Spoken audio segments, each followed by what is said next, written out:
Ok.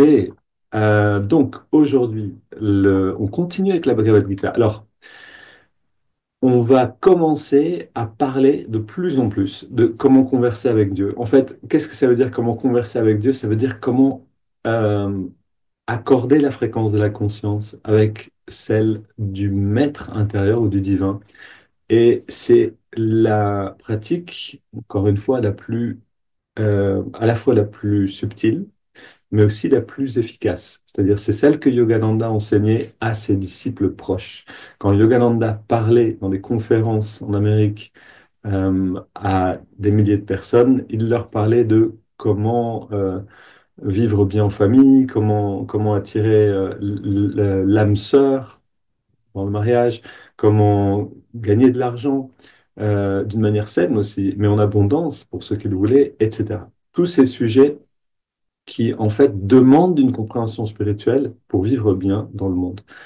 Euh, et par contre, aux personnes qui étaient proches de lui, Yogananda parlait constamment de cet accord de la conscience.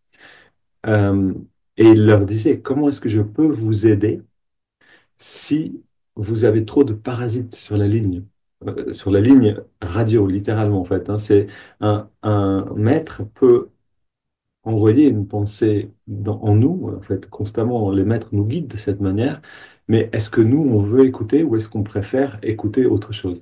Donc c'est là où la Bhagavad Gita, on va prendre un peu un tournant, c'est-à-dire aujourd'hui, on va à nouveau plonger un peu dans la Bhagavad Gita, versets 6, 7, 8 du chapitre 2, euh, et on va aller vers comment ensuite appliquer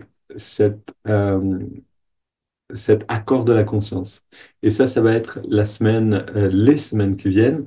Voilà, les choses sont en préparation. On va vous proposer, alors ceux qui seront là en personne pour en profiter, on va se retrouver vraiment pour des moments de satsang en plus du matin, en plus des méditations guidées dans la journée pour aller justement dans cette pratique de l'accord de la conscience, pratiquer la présence de Dieu. Mais ceux qui ne seront pas avec nous en personne, vous pourrez quand même nous rejoindre par Zoom. On doit trouver une solution parce que là où on voudrait se réunir, c'est un peu loin des ondes, mais on va trouver une solution pour que soit on enregistre et ensuite vous avez... Donc,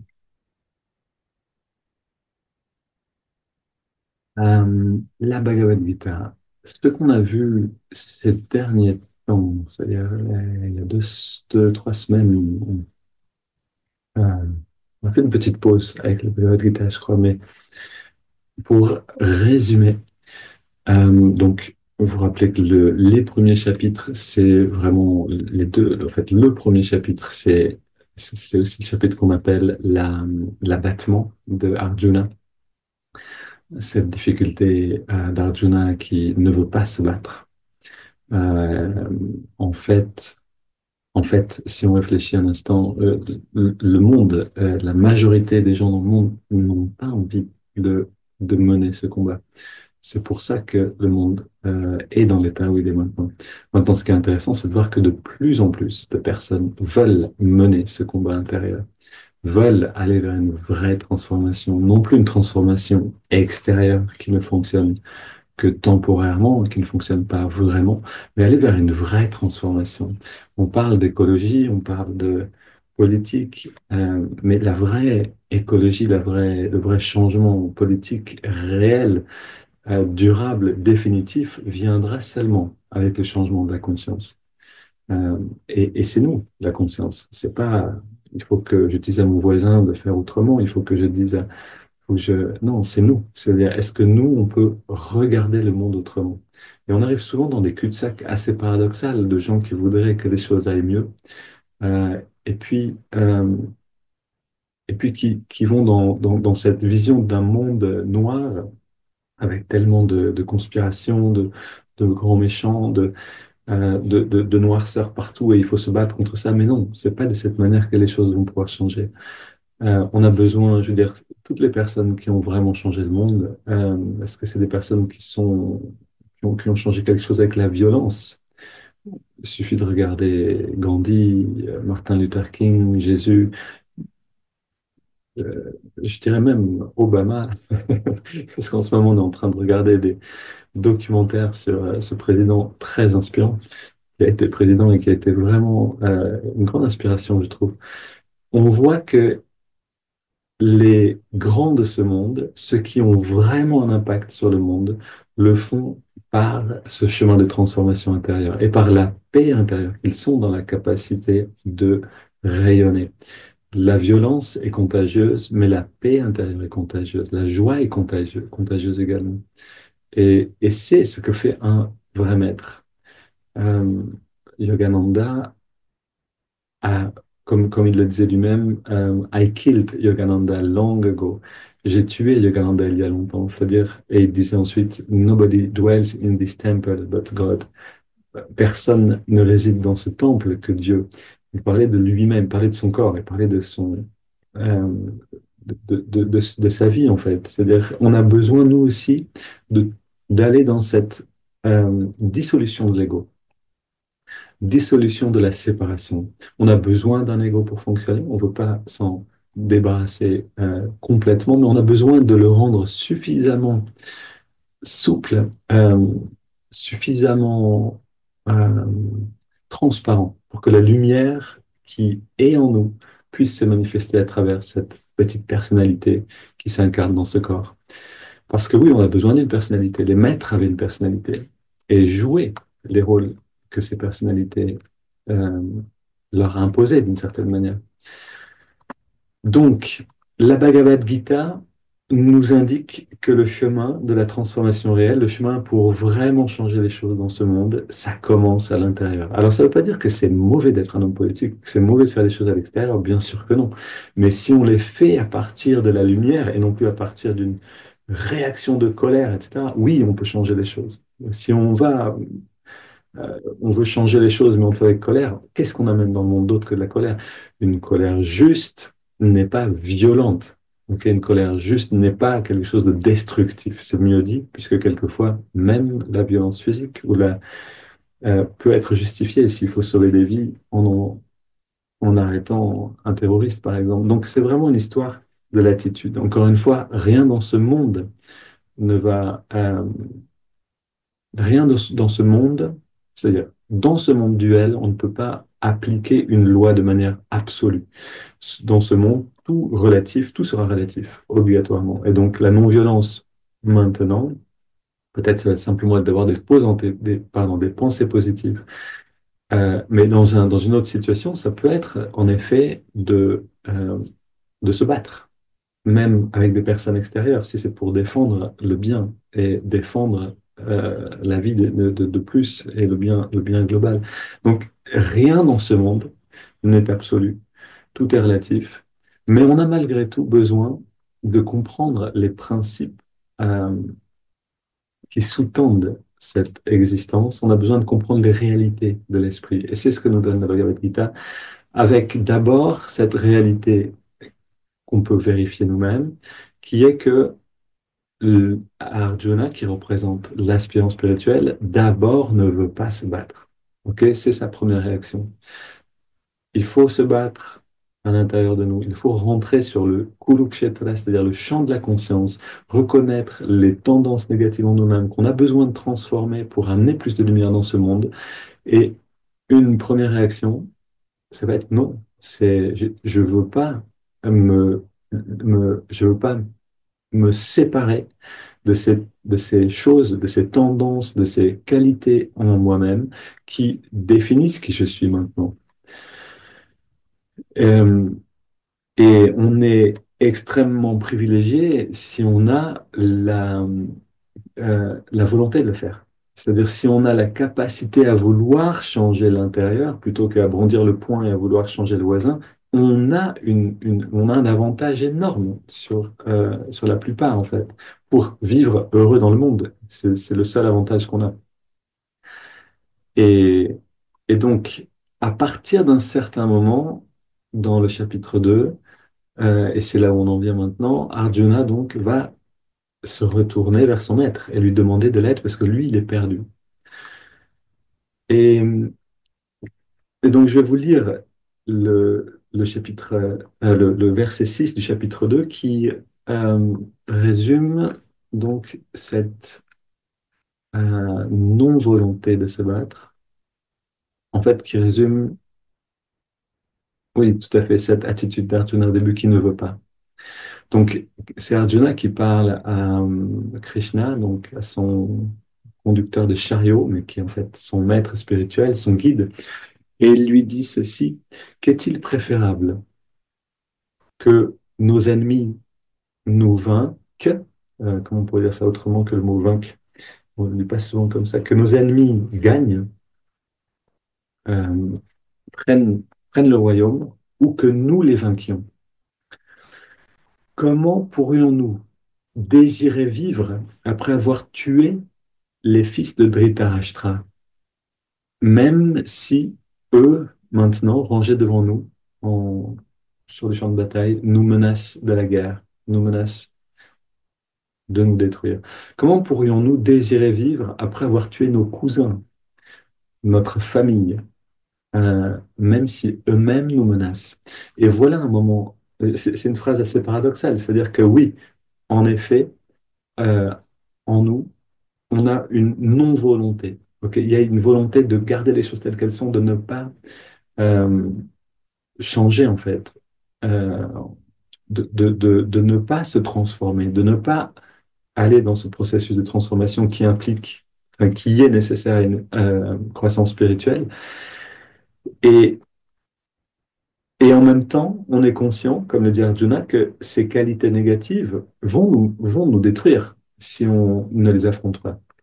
Littéralement, c'est ce qui se passe en fait. C'est-à-dire que si on regarde, si vous regardez simplement les gens autour de vous, et que vous voyez ceux qui n'ont aucune aspiration spirituelle, aucune... Alors attention, beaucoup de personnes dans le monde n'ont apparemment pas d'aspiration spirituelle, mais ont plein de qualités spirituelles merveilleuses.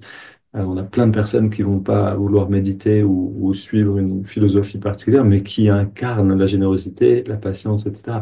Donc, et qui ont simplement, ça c'est Yogananda ou Amma qui l'explique, les grands maîtres le disent, qui ont, dans des vies précédentes, travaillé à intégrer ces principes-là et qui maintenant les vivent, mais qui, pour un certain karma, doivent peut-être vivre un temps de parenthèse de leur chemin spirituel et vivre simplement des expériences du monde sans avoir d'aspiration spirituelle. Donc, les choses sont un petit peu c'est pas noir et blanc, c'est ça que je veux dire, c'est pas noir et blanc.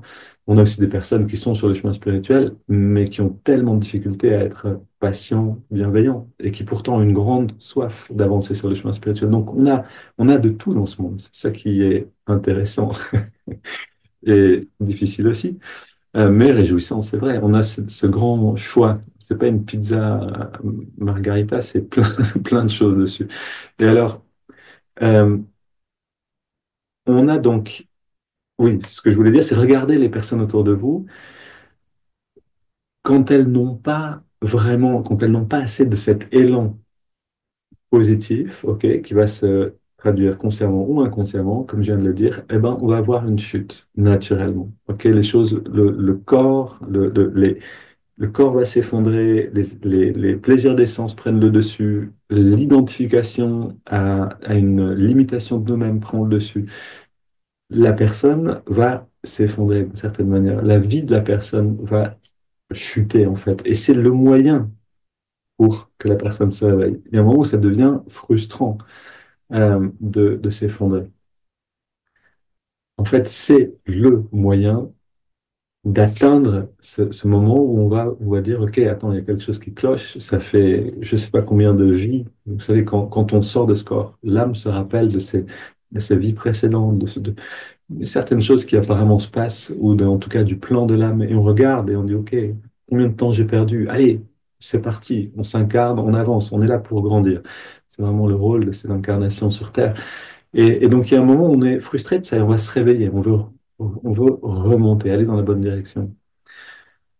Mais jusque-là, même si on est conscient que ces tendances négatives vont nous détruire, parce qu'elles vont le faire, c'est ce que je vous disais, regardez les gens et vous voyez leur vie s'effondrer, s'affaisser, etc. Ceux qui n'ont pas, en fait, ces principes-là en eux.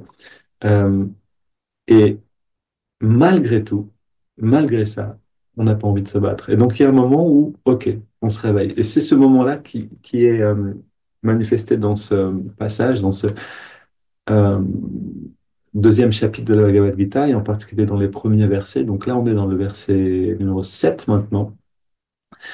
Voilà euh, Arjuna qui dit à Krishna, mon être, mon être même est frappé par la faiblesse de l'incertitude. Aide-moi, je t'en prie, à savoir avec certitude ce que je dois faire. Quel est le chemin juste? Je suis ton disciple. Je cherche refuge en toi. Alors, juste un instant, oui, c'est bien ça. C'est merveilleux. Je veux dire, c'est un très beau verset parce que c'est le verset, c'est le moment où Arjuna se réveille, en fait, hein. Il s'est effondré, il a abandonné son arc, il ne veut pas se battre, il préfère même qu'on le détruise lui.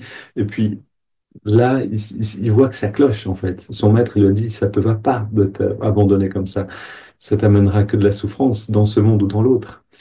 Réveille-toi et redresse-toi. Et donc là, Arjuna se redresse. Mon être est frappé par la faiblesse de l'incertitude. Aide-moi avec certitude, que faire? Quel est le chemin juste? Je suis ton disciple, je cherche refuge en toi. Alors, je vous lis une partie des commentaires de Yogananda. Voilà la traduction spirituelle, littérale de ce verset. D'abord, dans le verset 6, Arjuna dit, comment pourrais-je vivre en détruisant mes proches sensoriels? C'est-à-dire en détruisant en fait les habitudes des plaisirs des sens, des habitudes de, en fait, toutes les habitudes. Ok, on va les voir un peu plus tard. Pourquoi les habitudes des sens, c'est-à-dire le plaisir des sens et les humeurs, la colère, etc., sont complètement liées. C'est en fait la même chose. Nous, ça nous paraît différent, mais c'est la même chose. Donc, comment pourrais-je vivre en détruisant tout cela? De telles pensées faibles, empreintes de pitié, ont pris le dessus sur ma véritable nature. Donc, c'est Arjuna qui parle, mais c'est Yogananda qui explicite un petit peu. Euh, ont pris le dessus sur ma véritable nature spirituelle. Cette véritable nature, elle est faite de maîtrise de soi. Mais maintenant, ces pensées ont pris le dessus au point que je ne sais plus si mon devoir est de mener une vie disciplinée en renonçant à mes attachements sensoriels ou bien de satisfaire les sens. Il est perdu entre les deux. J'implore l'esprit de m'éclairer clairement, moi qui suis plongé dans le doute sur ce qui constitue mon plus grand bien. Ok, là est la chose.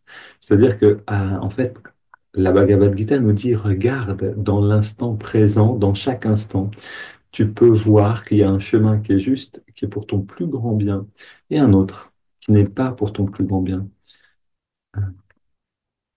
Vous êtes toujours là, oui, on est tous toujours là, super.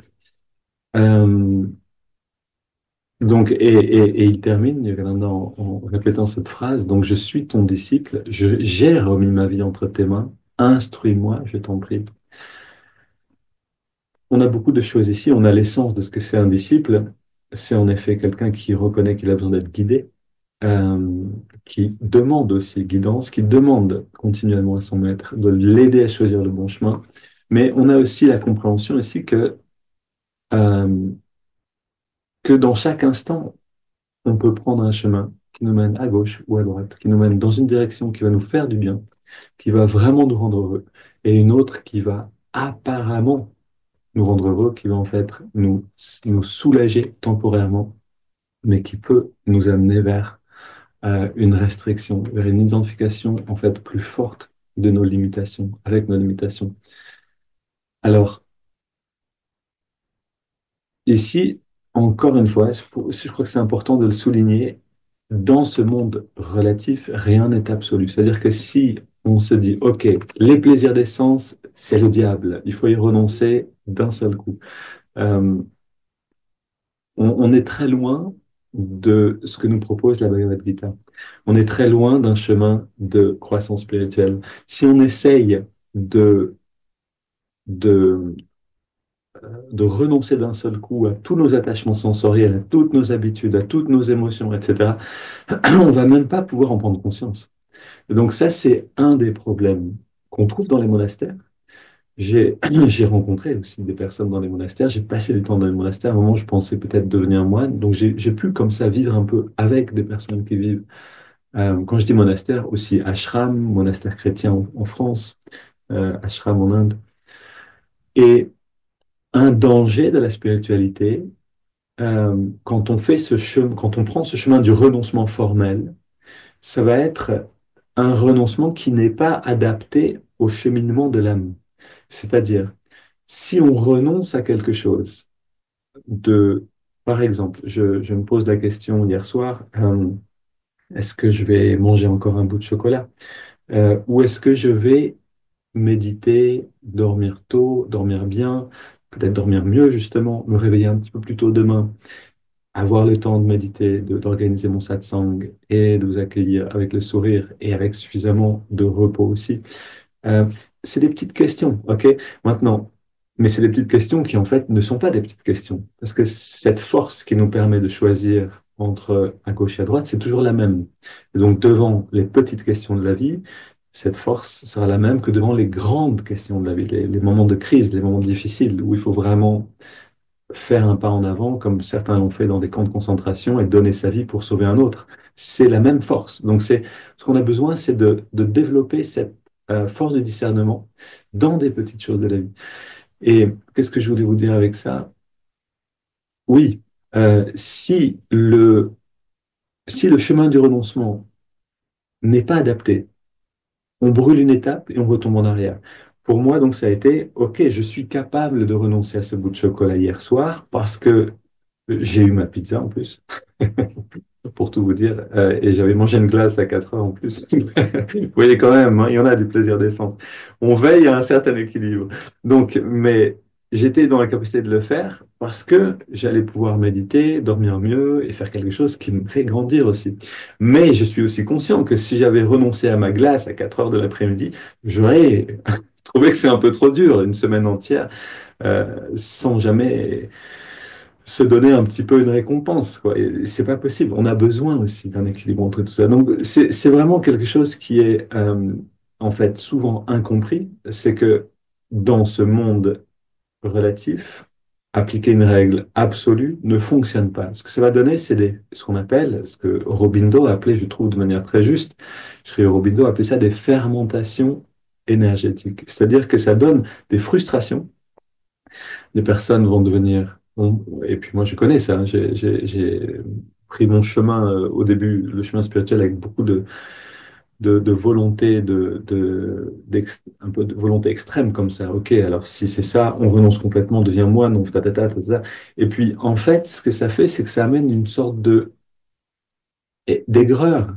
L'âme est malheureuse parce qu'on s'est incarné pour faire des expériences et à travers ces expériences aussi se libérer de quelque chose. Et si on vient, on s'incarne et que nous, on dit, mais non, ces expériences que je devrais faire pour me libérer, non, je vais pas les faire parce qu'elles sont mauvaises, c'est le diable. Il y a une frustration à l'intérieur, il y a quelque chose qui se durcit, le cœur se durcit. Et on devient aigri, en fait, on devient malheureux et on peut pas rayonner la joie. Finalement, on va à l'inverse de la direction qu'on aimerait prendre. Donc, c'est aussi ce discernement que nous amène Yogananda dans tout cheminement spirituel, et en particulièrement il le fait dans la Bhagavad Gita, il le fait en commentant les évangiles. Euh, on a besoin de voir où on est et à partir de là, d'appliquer ces principes. Donc ça, c'est vraiment important. Quand on lit la Bhagavad Gita, on a Arjuna qui est là et qui dit, ou ce commentaire de Yogananda qui dit par exemple, euh, voilà, je ne sais plus dans cet instant, je suis tellement perdu, dit Arjuna, que je ne sais plus si mon devoir c'est de mener une vie disciplinée en renonçant à mes attachements sensoriels ou bien de satisfaire les sens. Quand on lit ça, on peut se dire, ah ben c'est soit l'un soit l'autre, mais ce serait une malcompréhension, une incompréhension.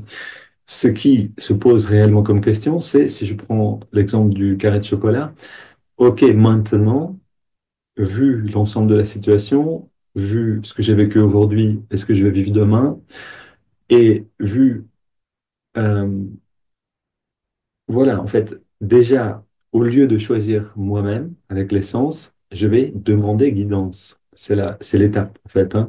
Et là, je vais sentir, OK, ben, non, tu peux t'en passer de ton morceau de chocolat. Donc, en effet, à ce moment-là, on peut dire, là, j'ai demandé conseil et j'ai vu qu'il fallait renoncer à cet attachement sensoriel pour aller vers quelque chose de plus grand. Super.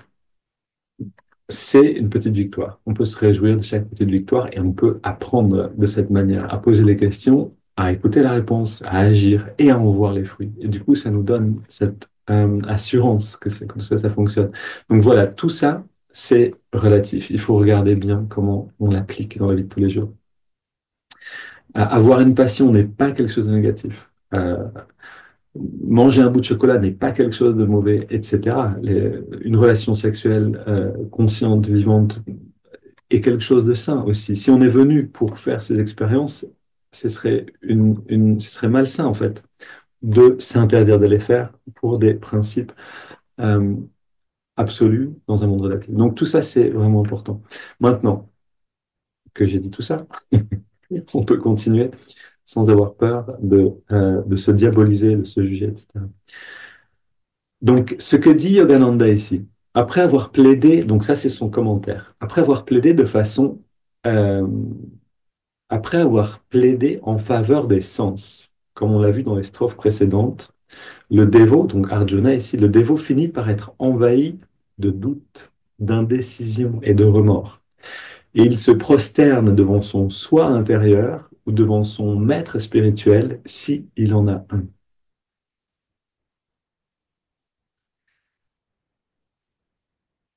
Oscillant, je continue la lecture, oscillant entre les souvenirs des plaisirs des sens et l'aspiration à la félicité de l'âme, il se trouve complètement désorienté. Dans cet état, le dévot doit devenir un véritable disciple, obéissant au soi intérieur et donc au grand soi, le vrai soi, si vous voulez, le divin, et à son guide spirituel terrestre. Ok, alors là, il y a quelque chose qui est vraiment une clé. Oscillant entre les souvenirs des plaisirs des sens et l'aspiration à la félicité de l'âme, il se trouve complètement désorienté. Donc, si je reprends, voilà, là, on prend un exemple concret. Le carré de chocolat, c'est un exemple un peu facile. Ok, c'est pas grave. Ok, si j'avais craqué pour le carré de chocolat, c'est pas grave. Maintenant, imaginons une autre situation. Euh, alors, un instant, je vais prendre cette situation-là. Ok, prenons euh, une situation, un couple. L'homme, la femme vivent ensemble depuis un certain temps, ont des enfants. Et puis, l'homme rencontre une jeune femme, disons, dans un voyage à l'étranger, par exemple, comme ça, il est sans sa famille. Ils se rencontrent juste tous les deux. Et, et il y a un attachement qui se forme. Ok, je pense que c'est quelque chose qui peut parler à tous. C'est-à-dire que bien qu'on soit dans une relation, on peut développer un attachement envers d'autres. Et si l'attachement, si l'affection horizontale, en fait, hein, il y a une projection amoureuse, si elle est réciproque, ça peut devenir euh, source de souffrance. Si la souffrance est intense, on peut vraiment tomber exactement dans cette situation-là. C'est-à-dire qu'on est là à se dire, OK, je sais que ce qui est juste, c'est de rester fidèle. J'ai des enfants, j'ai une responsabilité envers ma famille, je dois, mais en même temps, et peut-être que l'homme en plus est frustré dans sa relation, que ça se passe pas bien à la maison, que la famille, il y a des problèmes à résoudre. C'est quelque chose en fait qui se passe très régulièrement, trop régulièrement. Et finalement, et c'est pas pourquoi ça se passe aussi régulièrement, parce que il y a aussi cette incompréhension ou cette ignorance simplement des principes spirituels vécus dans ce monde relatif. Comment les vivre de manière saine.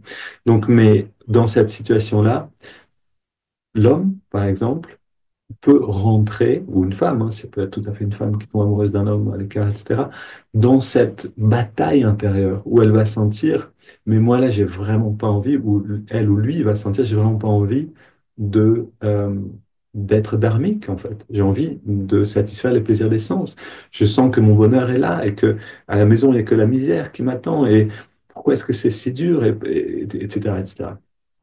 Donc, c'est juste un exemple, si vous voulez, qui ressemble un peu plus maintenant à la situation dans laquelle est Arjuna. Euh, pour donner un exemple plus concret, quand je suis arrivé à l'ashram de Amma, j'ai compris que j'avancerais pas sur mon chemin spirituel si je faisais pas une pause avec la relation avec les femmes. Je dis de les parce que oui, j'ai eu quand même un certain nombre de petites amies, de petites amies quand j'étais voilà, quand j'ai vécu en Autriche, à Vienne. À un moment, j'avais une vie un petit peu euh, un peu colorée, on va dire. Et il y a un moment où j'ai vu, OK, si je continue comme ça, il n'y a rien qui va se passer en fait. Je me disperse. C'est-à-dire, il n'y a rien qui, euh, qui va dans une direction, il n'y a rien qui peut s'élever. C'est les plaisirs d'essence qui priment. Euh, mais il y a pas en fait de richesse là-dedans. Donc quand je suis arrivé à l'ashram d'Ama, j'ai vraiment senti, OK, il faut prendre une décision, même en y allant, il faut maintenant euh, changer de direction. Donc je fais un vœu temporaire de célibat. C'est ce que j'ai fait. Mais en arrivant à l'ashram d'Ama, donc pour ceux qui connaissent, dans le sud de l'Inde, au Kerala, on prend un taxi et là, une belle jeune Allemande rentre dans le taxi avec moi et elle dit, ah, moi aussi, je vais à l'ashram d'Ama. Puis on arrive devant la personne de la réception et elle dit, tiens, si on prenait une chambre ensemble. Vous voyez, c'est quand on décide quelque chose, la tentation de l'inverse va venir avec une force puissante. Pourquoi? Parce que le monde est là, en fait, pour nous tester. Le gourou est là pour nous tester à travers le monde. Et donc, heureusement, j'ai compris déjà qu'il fallait être fort et que Arjuna, je ne connaissais pas l'histoire de Bhagavad Gita, ça m'aurait énormément aidé de la connaître. Mais voilà, heureusement, on était dans un bon endroit et les choses ont pu prendre une autre direction. Et c'est un exemple personnel. Je suis sûr qu'on en a tous un grand paquet. C'est pas forcément facile de parler de ces exemples parce que ça nous, ça nous touche. On s'identifie peut-être encore avec ces choses aussi.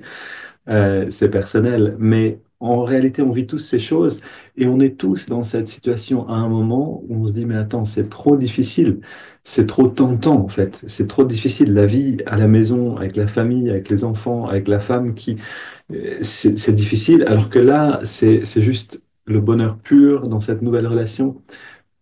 Allez, c'est parti. Et est-ce que le chemin, et là encore, rien d'absolu dans ce monde relatif, quelquefois, c'est justifiable parce que l'évolution spirituelle ensemble dans la famille n'est pas possible. Il n'y a pas cet élan-là et la relation peut devenir un empêchement pour l'évolution spirituelle d'une certaine manière. Yogananda le dit aussi, je ne sais plus si c'est Yogananda ou Swami Kriyananda, mais qui dit, je crois que c'est Yogananda qui dit qu'à un moment, on peut divorcer quand la relation empêche la croissance spirituelle. Et c'est important de le faire dans ce cas-là, c'est juste de le faire. Donc, il n'y a rien ici de absolu dans ce monde relatif. Encore une fois, il faut regarder chaque chose et sentir à l'intérieur. Et donc là, on arrive vraiment justement au sens de ce verset, ou de ce commentaire, plus exactement, et de ce verset. Donc, ce que nous dit Yogananda ici, dans cet état, le dévot doit devenir un véritable disciple. Quand il est complètement désorienté, il doit devenir un véritable disciple, obéissant au soi intérieur. Donc, c'est de demander intérieurement, OK, guide-moi. Moi, j'ai une grande tentation d'aller dans cette direction-là, mais j'ai du mal à voir si c'est vraiment la bonne. En fait, je sais peut-être que c'est pas la bonne, mais j'ai pas les forces pour ne pas y aller. Donc, on a besoin à la fois de demander au soi, mais en même temps, justement, parce qu'on n'a pas toujours la force de choisir la bonne direction, on a besoin aussi, comme il le dit ici, de demander à son guide spirituel terrestre. Je continue l'enseignement du Yogananda. En écoutant l'enseignant invisible, pardon, en écoutant l'enseignant invisible qui vit en lui-même et en suivant les paroles de son guide, le chercheur spirituel, et en suivant les paroles de son guide incarné, ok? Donc de celui qui est dans un corps. En écoutant l'invisible qui vit en lui, le maître spirituel en lui-même qui va le guider par le cœur, par l'intuition, mais aussi en suivant les paroles de son guide incarné, le chercheur spirituel peut sortir de l'enchevêtrement des pensées et des doutes qui l'embrouillent, qui l'envahissent. Au début de la méditation, la voix du silence intérieur n'est pas encore claire. Ok, la voix de l'intuition ne parle pas assez forte au début sur le chemin spirituel. C'est pourquoi les conseils d'un mentor, d'un guide expérimenté sont essentiels. Il est facile de mal comprendre la voix intérieure ou d'aller à l'encontre de ses indications. Je relis parce que c'est vraiment important ça. Au début, sur le chemin spirituel, la voie de l'intuition n'est pas encore claire. C'est pourquoi les conseils d'un mentor expérimenté sont essentiels. Il est facile de mal comprendre la voix intérieure, de mal comprendre l'intuition ou d'aller à l'encontre de ses indications. Mais il est plus difficile d'ignorer les avertissements clairs d'un guide éveillé.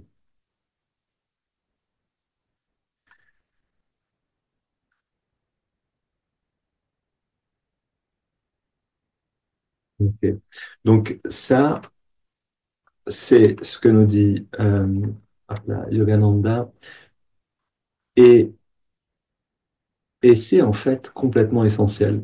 C'est-à-dire, qu'est-ce qu'on fait et c'est ce qu'on va pratiquer ensemble pour ceux qui veulent nous rejoindre dans les semaines qui vont venir. Je ne sais pas quand on va commencer, je suis en train de préparer ça.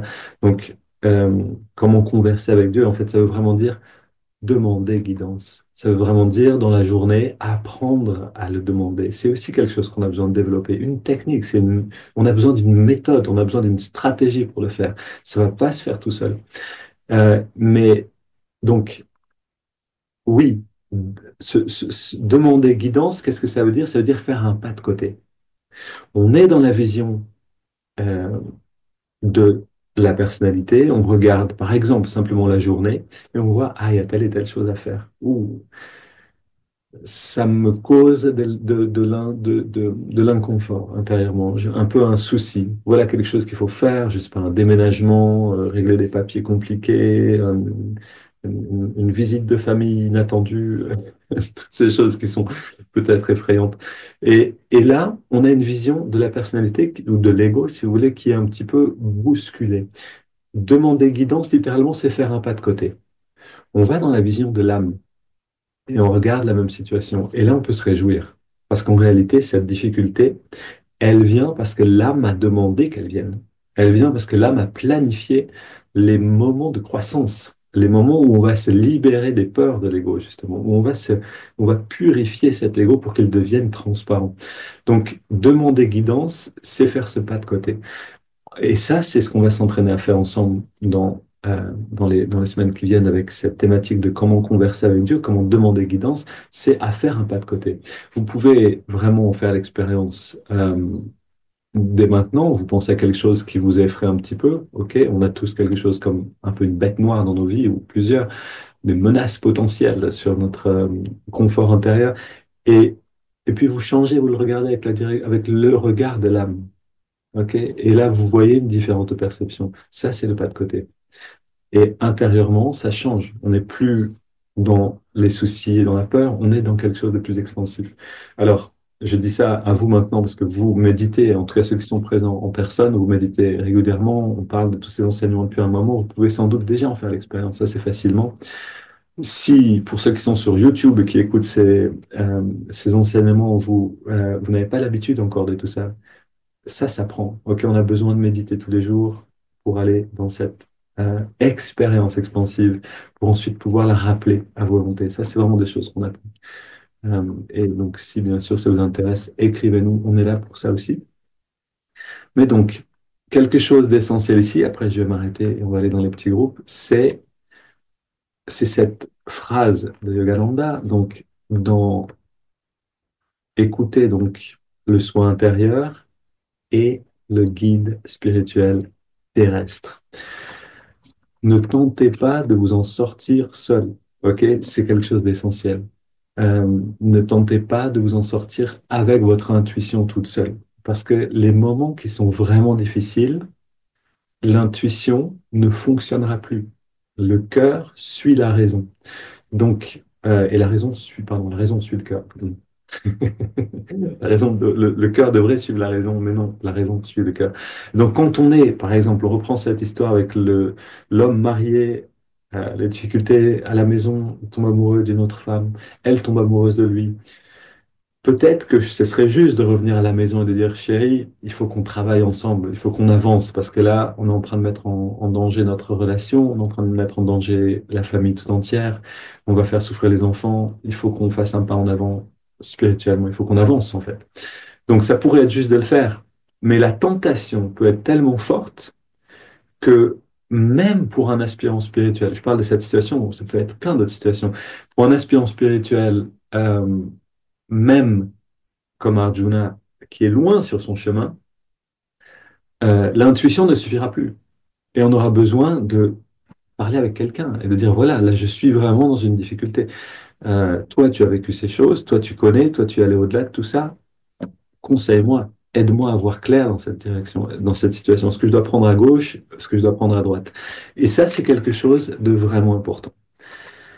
C'est quelque chose de vraiment important. Et plus on va passer du temps auprès d'un maître incarné ou d'un mentor vraiment inspiré, qui va rayonner cette conscience et on va en profiter, on va recevoir, et plus on va passer du temps, je parle de ça parce que c'est ce qui m'est arrivé en passant du temps vraiment près de Amma, donc, et aussi près de Swami Atma Chaitanya, en passant du temps près d'un maître que je considère complètement réalisé, euh, il y a quelque chose qui se passe où lui va nous donner quelques indications éventuellement, peu en fait, très peu, parce qu'il va beaucoup nous guider de l'intérieur et à travers sa présence. Mais ça, c'est nous donner accès à la guidance intérieure. Et après, on est beaucoup plus autonome. Et je sais que j'ai passé un an, vraiment 12 mois, je pense vraiment où j'étais près d'Ama, sur plusieurs années, hein, c'est 12 mois à peu près, euh, et ça a été essentiel. C'est-à-dire que ce qu'elle a dit une fois, en réponse à une question que j'ai posée d'ailleurs, à quoi sert un maître spirituel si tout le monde courait après Amma? Je dis, mais à quoi ça sert? On te court tous après alors qu'on devrait aller vers l'intérieur. Et elle a dit cette phrase qui a été essentielle, restez avec moi un certain temps, et quand le gourou intérieur est là, réveillez en vous, retournez dans le monde et agissez. En gros, hein, je paraphrase parce que ça fait quand même un bon moment. Ça fait 12 ans, mais c'est ce qu'elle m'a dit, c'est ce qu'elle a dit à tout le monde en réponse à une question, et j'ai pu voir que c'est juste. C'est-à-dire qu'il y a certains moments où j'ai appris des leçons, quelquefois un petit peu, où elle m'a un peu secoué d'une certaine manière. Je parle ici vraiment de Amma, quand j'étais près d'elle, il y a certains moments où elle a pu me secouer, ou Swami Atmachaitanya, quand j'étais près de lui, il a pu aussi me secouer, et qui ont été des leçons vraiment essentielles pour, oui, retrouver en fait la guidance dans des moments où moi-même, je n'arrivais pas à la voir. Et il peut m'arriver encore maintenant de demander conseil. C'est quelque chose qui est vraiment important en fait. C'est quelque chose qui est essentiel. C'est-à-dire, n'essayez pas, si vous voulez vraiment, là la question se pose. Si vous préférez rester là où vous êtes maintenant, ok, il n'y a pas de problème, vous n'avez pas besoin. Vous savez, c'est comme euh, quelqu'un a demandé à Swami Kriyananda, est-ce qu'on a vraiment besoin d'un maître? Et Swami Kriyananda a répondu, mais non. Pourquoi avoir un maître? Quelqu'un qui te dit quoi faire, qui limite ta liberté, c'est pas nécessaire. Par contre, si tu cherches Dieu, si tu veux atteindre Dieu, oui, tu as besoin d'un maître. Donc tout est relatif à là où on est maintenant et ce qu'on a envie de vivre. Si on sent en nous un vrai appel pour aller vers ce grand bonheur et qu'on a envie d'aller vraiment jusqu'au bout, d'aller loin dans cette direction, alors en effet, on a besoin d'avoir un mentor, c'est-à-dire de pouvoir, ok, on guide avec l'intuition, on essaie de retrouver cette guidance régulièrement, mais quand on n'est pas sûr, on a quelqu'un. Et on peut appeler cette personne, et on peut parler avec, et on peut entendre sa voix, et lui peut nous dire, toi, tu aimerais aller dans cette direction. Moi, d'après ce que tu me dis, je pense que prends un temps pour y réfléchir encore une fois, etc. On a besoin de quelqu'un qui nous remette un peu les idées en place de temps en temps. Et je terminerai avec une note positive. Ananda est rempli de personnes absolument lumineuses, de personnes très inspirantes. Donc, pour nous, c'est facile, d'une certaine manière. Je veux dire, j'ai rencontré Asha, j'ai pu lui poser des questions, elle a pu, avec avec la clarté de son discernement et de sa conscience, son intuition, nous amener vers des choses très claires.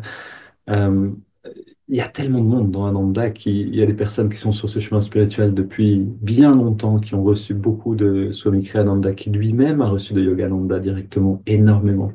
Donc, il y a une grande richesse de ce côté-là. Mais que ça soit dans Ananda ou que ce soit ailleurs, c'est important. Si vous voulez aller loin sur ce chemin, c'est important et c'est quelque chose de merveilleux. La relation avec un mentor, avec un vrai guide incarné, c'est quelque chose de merveilleux. C'est pas limitant, justement, c'est libérant. Ok, c'est vraiment quelque chose qui renforce et c'est une amitié merveilleuse. Alors, assez de pub pour pour les vrais guides. Euh, et je vous propose maintenant d'aller dans les petits groupes. Alors, on enregistre encore un tout petit peu pour que ceux qui sont sur YouTube sachent un petit peu, vous puissiez savoir ce qu'on fait aussi sur Zoom, dans les petits groupes. Si vous voulez nous rejoindre une fois, c'est très volontiers parce que c'est très riche. Donc, on va se retrouver en petits groupes et se, et se poser cette question mutuellement et y répondre surtout et partager comment ça se passe pour nous.